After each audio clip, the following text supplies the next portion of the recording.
I'm Bao. I'm from Houston, Texas. I lived in Ohio for a while, but then I moved back to Houston a couple years ago. And what do you do? Well, right now, I was working at just bussing tables like a year and a half ago, and then I stopped doing that and just started doing art and music full time. And So you do it for a living? yeah, and attempting to, and as well as odd jobs here and there as well to help out. But I don't really regret it. I went from going from dental office to being just an artist to working busing tables, and now Cool. So what do you work with the most? Like, do you paint? Do you do sculpture? I paint. I'm more of a visual artist, and I like to kind of think of it as of learning new ways to create new mediums for myself. I do wanted to do more street art because I've recently kind of become a bit more fascinated with it. In the last 2 years, I've become more active in the art community as opposed to just being a musician or something. Just turning points in life kind of led me towards that, I guess. So what would you say most of your work is influenced by? Like, are there certain people, certain artists, or like a certain style? I used to like Haircut a lot, and it was like this two married couple that started off as graffiti artists, but they just go traveling around the world now, and they do a lot of art together, and I always thought they had a very unique style. But other than that, like eclectically, I really kind of rely on going to a lot of just museums and art galleries and shows and seeing what I like from other people in other cities. A lot of times I like to travel a lot, so when I go traveling, I tend to go easy and pack light so I can have money to spend and go to check out new art museums around. And I've been really fascinated with fluorescent light art or like glow in the dark type stuff, so I'm going to be trying to incorporate that into like more graffiti stuff if I can. I haven't figured out all the ins and outs of that, but So you mean like I'm like trying to mix my own paint. or glow in the dark paints that would light up? Yeah, I found out that if I use acrylic and then add just a little bit of neon paint, any type of neon paint, it'll come through on the paint, even on canvas. So I was gonna start doing that as well. A friend of mine, Lauren, actually gave me a tip off about that, and I thought that was really cool. So I was decided to do more of that, incorporating into that too. But my graffiti art stuff, I started a while back and just goofing around with characters. But I might actually start doing more graffiti and more street art because it's the most therapeutic thing I've got going on.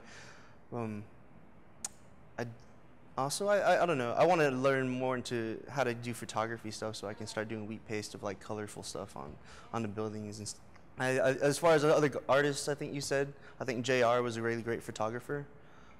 He goes by JR as his alias name, but like he's an amazing photographer too, and I wanted to incorporate that kind of style of wheat pasting as well. Is he still living, or is it someone? He's still living, yeah. He's still doing work as well, but I really admired a lot of his work as well. So I think that naturally I was going to try to levitate towards something where graffiti meets more of wheat pasting and be able to do those two things together, and trying to book more shows to do that as well. Do you have anything booked for like the next few months, or anything you're working on?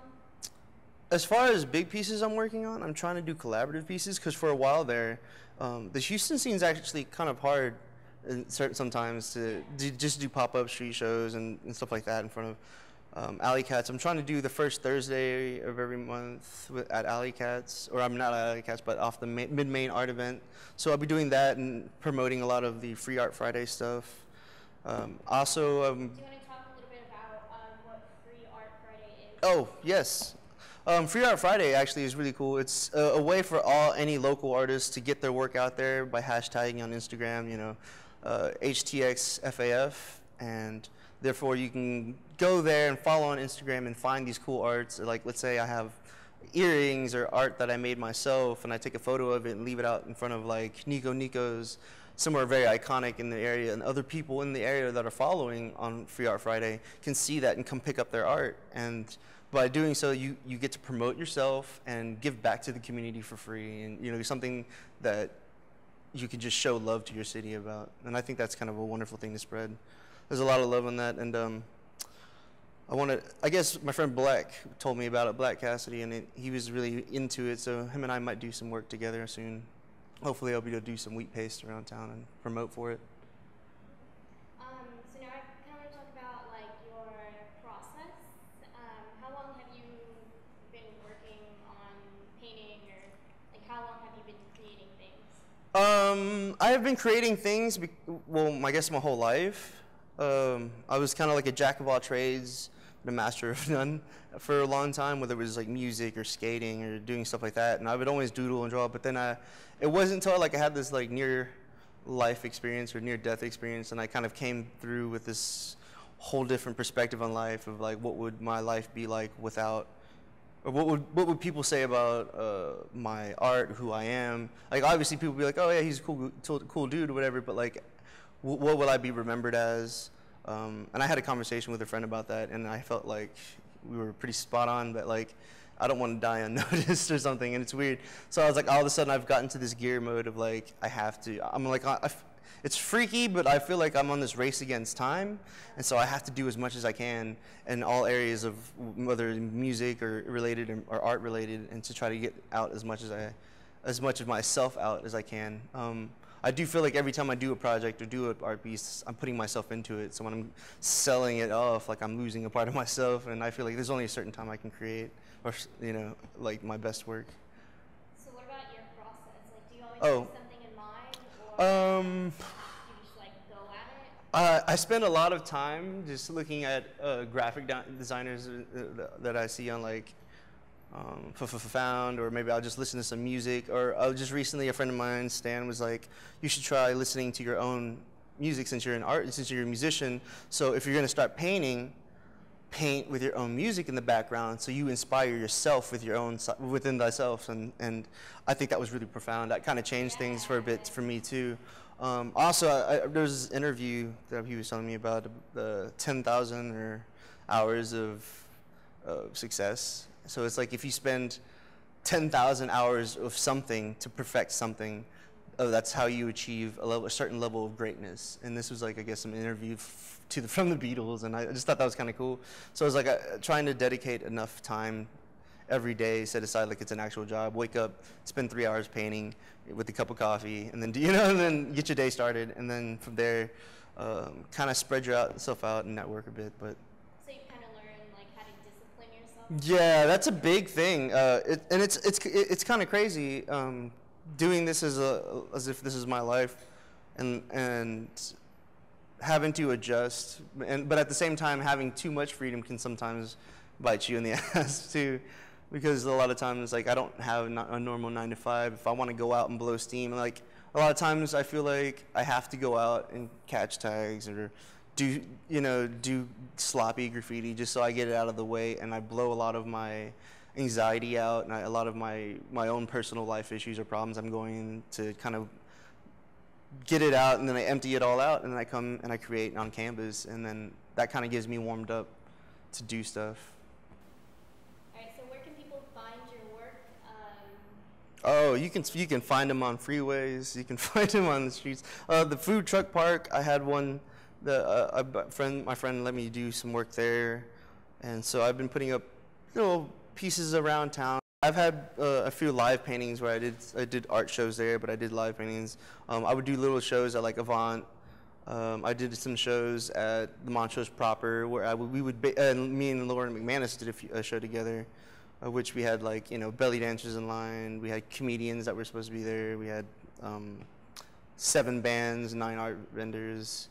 And some pretty nice, successful shows, but aside from that, it's a lot of stress booking those shows, so I kind of looking more forward to doing joint shows with people, and I think Black Cassidy and I might do a show hopefully soon. But yeah, it's more about production at this point, so I'm producing as much as I can, and the more I do more work with other people, I feel like the more I'll be able to grow. A lot of things I do are for community, or just like giving out free paintings for auctions for cancer patients or children's MD Anderson and like some Texas Children's Hospital wanted donated paintings for a charitable cause, so I donated something for them. But yeah, a lot of times I do pop-up art shows, and hopefully I'll be doing some soon. What about, like, you mentioned Black Cassidy. Is there anyone else that you want to work with or that you have worked with, local artists? Yeah, I've worked with, let's see. Well, I've worked with people that don't really normally like put their names out. I guess Leche is one. I've done stuff with Mac, M.A. Collier, and he's a friend of mine. He does jewelry art, and he also predominantly does a lot of molding and things of that nature. So we've been thinking about doing collaborative art for Free Art Friday.